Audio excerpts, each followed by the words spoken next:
2. oktobrī Zilajos kalnos notika pirmās Latvijas profesionālo izglītības iestāžu sacensības rudenskrosā, kas kopā pulcēja 330 audzēkņus no 27 profesionālajām izglītības iestādēm. Un šis pasākums ir veltīts AMI sporta kluba 25. sporta spēlēm. Mēs uzsākam šogad 25. sezonu. Sporta spēles nozīmē, ka visu mācību gadu garumā notiek puišiem 12 sporta veidos sacensības, meitenēm 10. Un mēs šogad izvēlējamies krosu, ka tas ir tāds starta kopējais, jo mūsu principā sacensību sistēma ir tāda, ka sacensības notiek pa reģioniem. Mums ir 4 reģioni – Rīga, Kurzeme, Zemgale, Vidzeme un Latgale. Un katrā reģionā savukārt tie pieminētie 12 un 10 veidi notiek katrā reģionā atsevišķi. Līdz šim arī krostā notiek, bet šogad izdomājot, lai mēs varētu maksimāli pulcināt vairāk skolas, tad izdomājam šo pasākumu. Un Ogres tehnikuma direktori mums ļoti laipni nāca pretī, kad viņi tā kā uzņemās to virsvadītāju loma, jo mājas ir viņu tomēr Ogre un kaut kāds pieturas punktus mums vajadzēja, un viņi ir mūsu klubu biedri aktīvi, un līdz ar to tad mēs kopēji šo pasākumu arī šeit esam uzrīkojuši. Ogres tehnikums jau vienmēr ir atsaucīgs dažādiem pasākumiem, un AMI sporta klubs ir mūsu sadarbības partners, un mūsu audzēkņi startē visās AMI organizētajās sacensībās, un tā kā Ogrē ir Ogres Ikšķila Zilie kalni, tad mēs arī piekritām šādu rudens krosu organizēt. Līdz šim mēs bijām organizējuši reģionu mērogā, Rīgas reģions.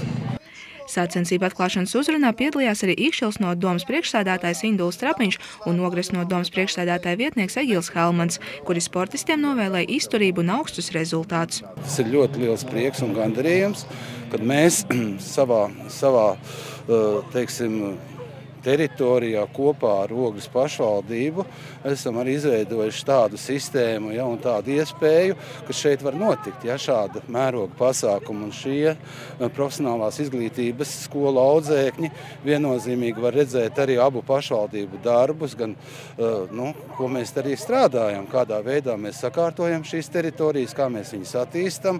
Un, protams, bez mūsu partneru Ogres valsts tehnikuma sadarbības un tieši konkrēti ar direktoru Ilzi Branti, ja nebūtu šādi cilvēki, tad arī šādi te projekti nebūtu realizēti. Un šeit ir tiešām liels prieks, kad ir šie jaunieši, ka šeit viņi sportos un arī nākotnē varēs izmantot, arī, kā es uzrunā teicu, arī šīs slēpošanas trases iespējas, tā kā mums ir ļoti liels gandarījums. Es domāju, ka tas ir ļoti piemērot Zilie kalni šādām te aktivitātēm un pasākumiem.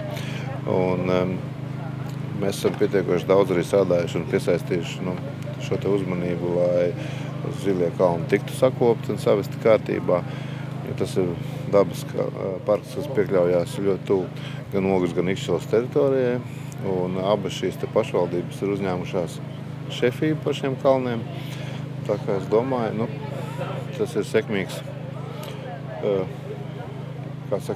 darba uzdevums, ko mēs esam veikuši.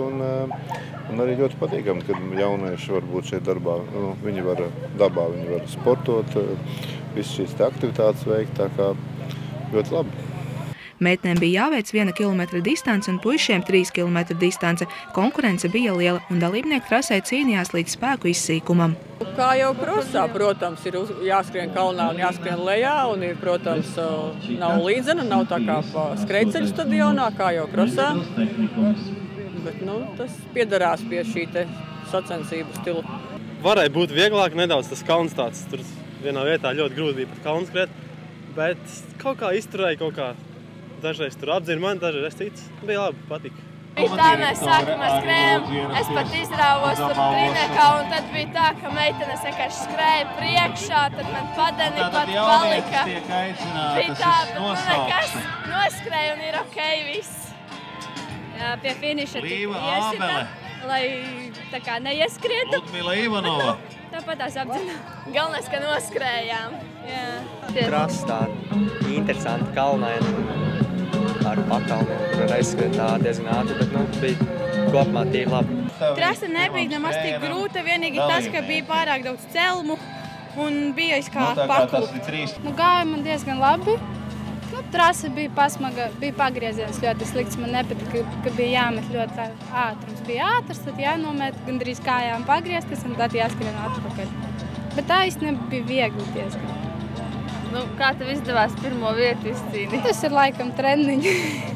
Īstenībā nebija ar ko skriet, nekā trenējos daudz, tāpēc man izdevās. Individuālajā vērtējumā meitenēm 1000 metru distancē uzvarēja pārstāvi no Daugavpils profesionālās vidusskolas, aiz sevis atstājot pārstāvi no Valmieras profesionālās vidusskolas. Kopvērtējumā summējot 5 labāko audzēkņu rezultāts, uzvaru pārliecinoši izcīnīja Daugavpils profesionālā vidusskola. Savukārt 3 km skrējienā zēniem pirmo vietu izcīnīja pārstāvs no Kandavas valsts lauksaimniecības tehnikuma, savukārt 2. vieta puisim no Smiltenes tehnikuma, 3. vietā pārstāvs no Rēzeknes tehnikuma. Komandu vērtējumā par pusminūti ātrāk izrādījās Kandavas valsts lauksaimniecības tehnikuma audzēkņi, savukārt Ogres tehnikums gan zēnu, gan meitiņu konkurencē ierindojās 9. vietā. Sintīja Lukša, Artis Supe, Ogres televīzija.